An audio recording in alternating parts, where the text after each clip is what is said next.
Ay lumalaban din kahit maliit yung lalagyan. Pero kung sapagkat maluwang naman yung space, ay largahan na natin.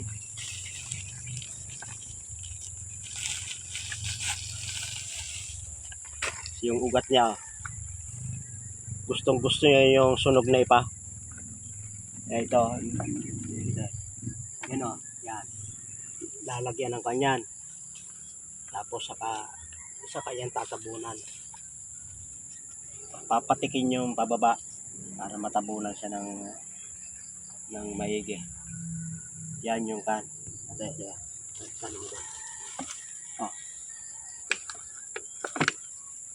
Ano maas na.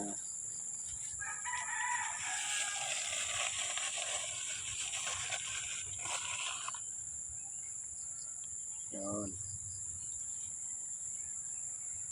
Mamaya puputulan natin ang dahon niyan para gumaganda. O, tingnan nyo, may laman o. Nagsisimulan ng lumaman o. Magandang kan. Ang luya ay magandang halaman.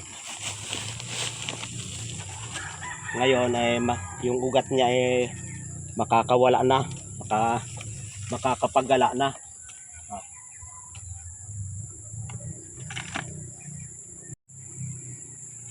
Ito naman gagapangan ng yung tawag dito, itong pundol. Pero bago yun nakaposisyon na yan.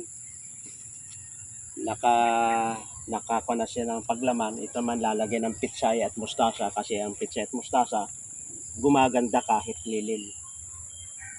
Kasi makakalusot din ang kanyan. Kasi matandang ampalaya ay gaganda sa ilalim yan.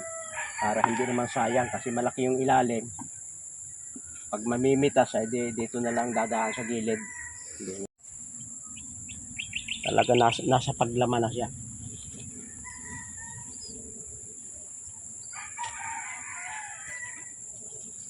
Pero yan, gaganda kahit dito. Lalaman yan.